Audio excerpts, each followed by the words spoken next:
Hello and welcome to the Daily Space for May 9th, 2018.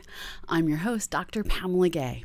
Here at the Daily Space, we work to bring you all that's new in astronomy and space science in a fast-paced package, bundled up 5 days a week and delivered to you right here on Twitch and available later on YouTube. Today, for our top story, we bring you a tale of not one, not two, but perhaps best described as a few thousand black holes. Astronomers using the Chandra X-ray Observatory, an orbiting platform that is able to study our cosmos and beyond, looking in a whole variety of X-ray wavelengths. Well, instead of looking out at space, they've been looking in at the center of our Milky Way galaxy. What they've been looking for is the telltale high-energy photons of light that are associated with a small black hole. Here we're talking about an object somewhere between 5 and 30 times the mass of our sun that has a companion star, just a regular everyday star that could be just like our sun. And that black hole, through its gravitational tug and thanks to its closeness to that companion star, is able to occasionally pull material off, and as that material falls in, it gives off these X-ray photons. While looking for this X-ray light, they didn't know exactly how many black holes they would find. It turned out the answer was thousands. In this image, which has the center of our galaxy labeled Sag A star marked, in this image, a team led by Chuck Haley of Columbia University in New York was able to identify a myriad of different sources giving off light in various wavelengths of the X-ray, from softer to harder, which basically means from look at your bones to destroy your DNA. As they looked, well, it turns out the sky isn't just full of stars, it's full of dead stars. Now, while it may seem concerning that there are thousands of stellar mass black holes lurking in the center of our Milky Way, turns out black holes don't have any special abilities to suck anything in. Were we to suddenly turn our own sun into a black hole, well, it would become a whole lot smaller in diameter, and we'd sit here going, oh, it's getting cold, because we'd no longer be getting its wonderful light. But other than that lack of heat, no problems in our future. Having a galaxy full of thousands of stellar mass black holes, also not a problem unless you are that companion star that is slowly getting cannibalized. Now, looking still far out in our sky, another team of astronomers, this time astronomers who are doing a series of different modeling, looked at a variety of different planetary nebula. Here we see some of our favorites that were imaged by the Hubble Space Telescope. And we have known for years that these planetary nebulae don't always seem to behave in the way that we expect them to. Planetary nebulae in general are nothing more than a star very similar to our sun that in its final days has essentially let go of its outer atmosphere. And having let go of that outer atmosphere, its inner core collapses down to be what we refer to as a white dwarf star, a star that is no longer generating energy through nuclear reactions, but rather has collapsed down to be as small as it can possibly be, such that the only thing supporting it are all of the protons going, no, don't get too close, and all of the electrons going, no, don't get too close, as they fight to not fall prey to the Pauli exclusion principle, which says you can only have electrons, one per spin type in every energy level. So with these electron degenerate supported stars in the centers of these planetary nebula, it was anticipated that bigger stars would be brighter planetary nebula.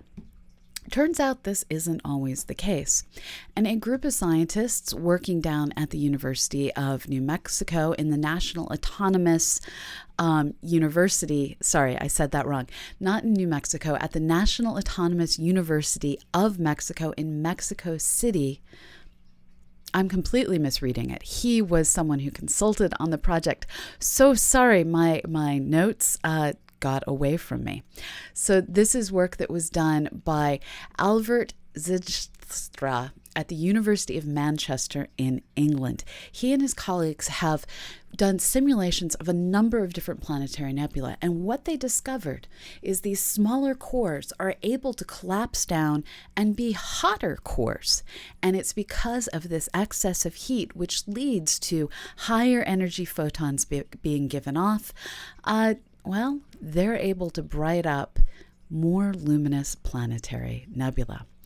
Now, one interesting side fact that has nothing to do with this story, but has a lot to do with this image. It turns out that planetary nebula, when viewed through small backyard telescopes, look like nothing more than a strange blob of light unless you put a camera on your telescope. And even with that camera, many of them continue to look like a strange blob of light. We all know that the Hubble Space Telescope, named after Edwin Hubble, who figured out that our universe is expanding, was in part constructed to better understand that expansion of the universe. Turns out another reason the Hubble Space Telescope was constructed was to look at these planetary nebula and give us high-resolution insights that would allow us to do the kind of modeling work that we now see Albert Zijlstra doing, and many others before him, that have gotten us to the point where we can say that these number 8 or measuring glass sized or shaped planetary nebula, these are perhaps caused by a star that has a planetary system around it that, when the star gives off its atmosphere, limits the ability to give off the atmosphere where that planetary disk is present.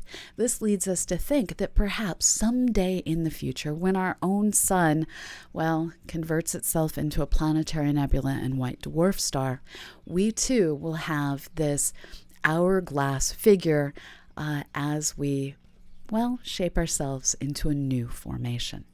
Now, coming a little bit closer to home, it turns out that potato-shaped rocks orbit all areas of our solar system. A team of European Southern Observatory scientists, while observing the outer reaches of our solar system, the Kuiper Belt, which is home to Pluto and Sedna and many different dwarf worlds, while they were observing some of the even smaller worlds that haven't even earned the title of dwarf planet, while they were observing some of these smaller bodies with the Hubble Space Telescope, they came across not a body of ice, but rather what appeared to perhaps be a body of rock. Following up using the European Southern Observatory's very large telescope in Chile, they were able to figure out that this object, which is on a highly eccentric orbit, shown here in red, that causes it to leave the plane of the planets in our solar system, this object with this weird orbit actually turns out to be an asteroid. This, again, it's a potato-shaped rock. This fairly significantly sized potato-shaped rock is made of a lot of carbon. It's what's called a carbonaceous chondrite asteroid. They believe that in the early days of our solar system, where things were still very chaotic, where the planets were still gravitationally throwing things around the solar system, they believe that this particular asteroid fell prey to these gravitational pulls and got pulled out of the asteroid belt where it most likely formed. Having been pulled out of its home, it was flung out to the outer reaches of our solar system. It wasn't thrown away, it was just thrown where it's cold. And now this carbonaceous chondrite of a rock is orbiting with a whole lot of ice. And this actually matches a lot of planetary scientists' theories of the kinds of chaotic things that should have happened in our early solar system days.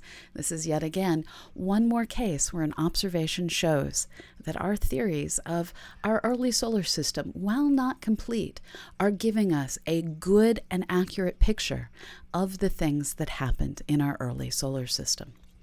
Now, continuing to move in to our inner solar system, let's take a look at our own star, the sun.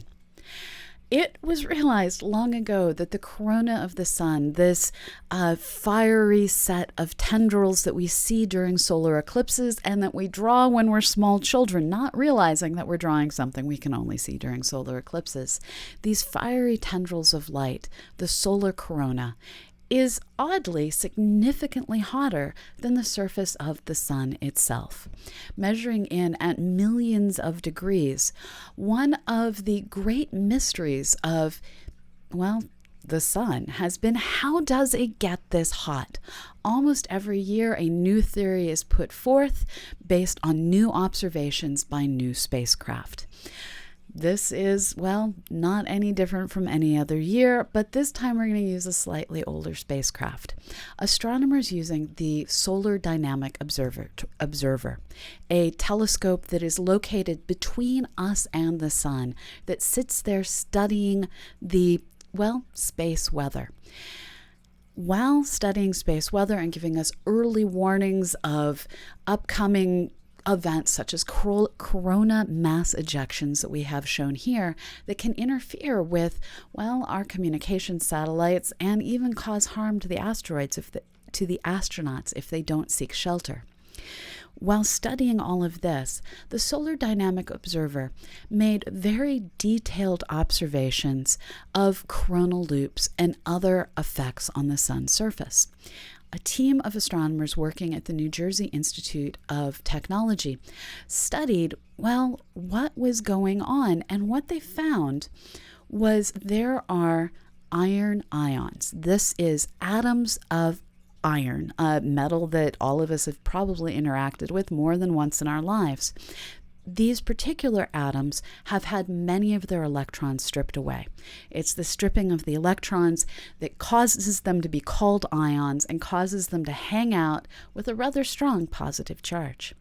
These ions of iron existing in these magnetic fields are part of, tracing out where the magnetic lines of the sun come out through the surface. The magnetic lines create coils that fill up with this high energy plasma.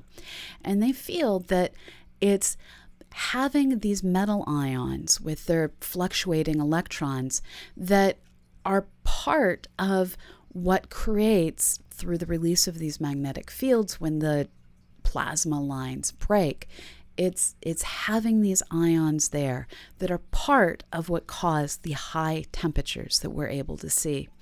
This still isn't fully understood in detail, and astronomers continue to follow up using new observatories and new techniques.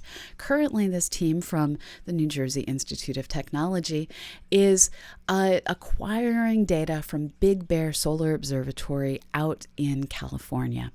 And they're going to use this high-resolution images of the magnetic fields and plasma flows to get an even better understanding of how magnetic flux ropes, these tubes that are created by the magnetic fields and filled with plasma, how their movement through the coronosphere influences what's going on and leads, to these loops that sometimes flare and send high energy particles to us here on Earth.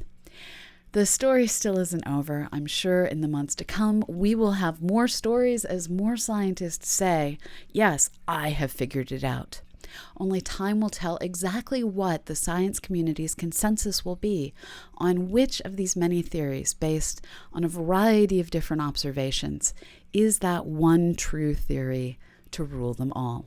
Until that happens, we're going to be here bringing you the news, bringing you the latest theories, and bringing you the latest in coronal mass ejections, loops, ions, and all those amazing things that happen on the sun and beyond as we talk about our solar system, our galaxy, and the universe that we all call home. That is this edition of The Daily Space for May 9th, 2018. I'm your host, Dr. Pamela Gay, and I'm actually going to step back into the chat, answer your questions there, and turn over this stream to Dr. Matthew Francis. He's going to be here to talk to you about just what it takes to take a spacecraft and pull it apart using tidal forces of high-density objects, just like those white dwarf stars that lie in the hearts of so many planetary nebula. Stay tuned. This channel will blink off and blink back on and bring you more science and more information and more ways to understand our universe. And I will be back tomorrow, same time, same channel. I'll see you then.